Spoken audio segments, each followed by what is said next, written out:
आप जो भी लेसन पढ़ रहे हो या कोई भी एक टॉपिक पढ़ रहे हो तो उसको अपने लोकल लैंग्वेज में ढंग से समझो। Hello friends, welcome again. तो पिछले वीडियो में हमने डिस्कस किया था कि याद कैसे करना है, मेमोराइज कैसे करना है। पहला पॉइंट था prepare your self and set a target, तो उस पर हमने डिस्कस कर लिया था। तो दूसरा पॉइंट क्या है? दूसरा पॉइंट है कि जो भी आप पढ़ते हो, दैट मीन्स जो भी टॉपिक आप पढ़ रहे हो या जो भी लेसन आप पढ़ रहे हो, जो इंग्लिश मीडियम में पढ़ रहे हैं बच्चे, वो क्या करें, वो जब इंग्लिश में पढ़ते हैं तो उसको अपने लोकल लैंग्वेज में पहले समझें कि वो उस टॉपिक में बताना क्या चाह रहा है।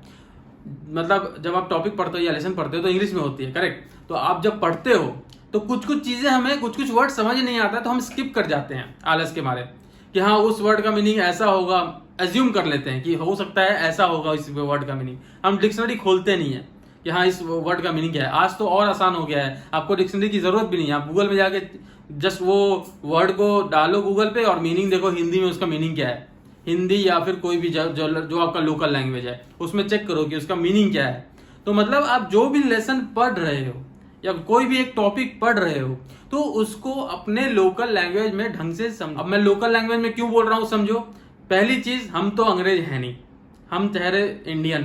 तो इंडियन जब हम पैदा होते हैं, बच्चे होते हैं, जब बच्चे पैदा होते हैं तो वो अपने घर पे जो लैंग्वेज यूज होता है उससे ज्यादा कंफर्टेबल होता है, ठीक है। और वो धीरे धीरे जब बच्चा बड़ा होता है तो उसको इंग्लिश मीडियम में डाल दिया जाता है। लेकिन वो अगर केजी से लेके भी इंग्लिश मीडियम में पढ़ता है ना, 12th तक या फिर कॉलेज तक भी, वो कंफर्टेबल अपने लोकल लैंग्वेज में ही ज्यादा होता है। क्यों?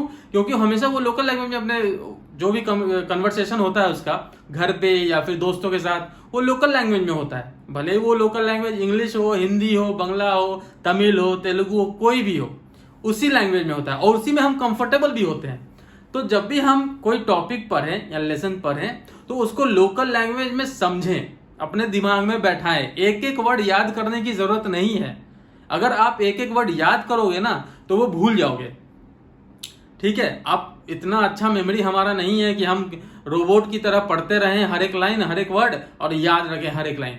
उसमें क्या प्रॉब्लम आता है, अगर आप याद कर भी लेते हो तो उसमें प्रॉब्लम यह आता है कि मान लो बीच में से एक लाइन आप भूल गए। एक लाइन अगर बीच का भूल गया ना, आपका पूरा लेसन ही भूल गया, आप समझ लो। फिर आपको समझ ही नहीं आएगा कि कौन सा लाइन भूल गया और उसके बाद कौन सा लाइन था, करेक्ट। तो आपको पहले समझना होगा उस टॉपिक को, उस लेसन को अपने लोकल लैंग्वेज में, ताकि जब आप समझ जाओगे लोकल लैंग्वेज में, समझ गए कि है क्या ये चीज, ये टॉपिक में बताना क्या चाह रहा है, तो आप खुद से अपना ये उस टॉपिक के बारे में खुद से ट्रांसलेट करके उस इंग्लिश में लिख सकते हो। अगर आप इंग्लिश मीडियम में पढ़ रहे हो तो ठीक है, तो आप अपने हिसाब से लिख सकते हो। अगर वो 5 पन्ने का वो टॉपिक है तो कम से कम 4 पन्ना तो आप लिख ही सकते हो अपने, अगर समझ लिए हो लोकल लैंग्वेज में। तो इंग्लिश में आराम से लिख सकते हो, सिर्फ आपको ग्रामेटिकल थोड़ा सा नॉलेज होना चाहिए, दैट्स इट। फिर उसके बाद आपको कोई दिक्कत नहीं है कि हाँ मैं एक लाइन भूल गया, 2 लाइन भूल गया, जरूरत ही नहीं है भूलने का। आप तो समझ लिए हो कि हिंदी में है क्या, स्टोरी टाइप। तो अच्छा लगे तो लाइक करना, सब्सक्राइब करना और बेल आइकन को दबाना भूलना मत। Thank you.